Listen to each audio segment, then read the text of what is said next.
Sunday's Game 3 saw the Philly Bats explode to the tune of 11 runs on 11 hits, the visiting Dodgers turning to Randy Wolf in hopes of avoiding another full moon from Philly. Bottom one, Wolf howling at Ryan Howard. In Philly, they say Howard, like water. His 8th straight game with a postseason ribby, a 2-run shot. It ties the mark set by Lou Gehrig 77 years ago. Phillies in front 2-zip. The Phils, they start Big Joe Blanton cruising through 4. But issues in the 4th. Still 2-zip when James Loney delivers an RBI to right. Matt Kemp scores. Dodgers end the board down 2-1. Same frame, Russell Martin to left. This will score Manny. It's a 2-2 ball game, and Wolf has settled down.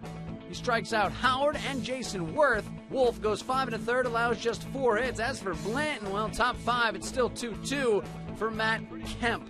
His first homer of the series, it gives LA its first lead on the night. 3-2 Dodgers, and Blanton not yet out of harm's way. We go to the 6th, Casey Blake to right. This scores Ramirez for the second time on the evening. LA up 4-2. Blanton, 6 innings, 4 runs, 6 hits. And we go to the bottom of the half. Phil's down 4-2. They need a spark. Here's their energy guy, Shane Victorino, down the line and into the corner. Manny unable to dig it out in a timely fashion. It goes as a triple for Victorino. And with the table setter on base, Chase Utley steps to the dish. And he's ready to eat. An RBI single to right has Philly within 1. It's 4-3. The Phils continue to threaten in the 6th. 2 outs, runners at the corners for Raul Ibanez, a sinking liner to left, but look at Manny. Shoestring grab to end the frame. Phils turned away. It stays 4-3. Bottom 8 now, still 4-3. Dangers for the Dodgers. 2 men on, only 1 out. George Sherrill takes care of Ryan Howard on high heat.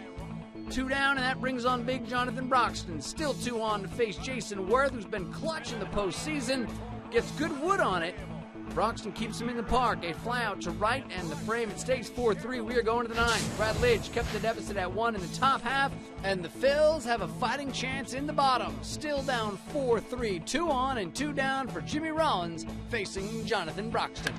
Line drive, right center field, base hit, 1-run scores. Ruiz around third. They're going to wave it. Here's the throw to the plate.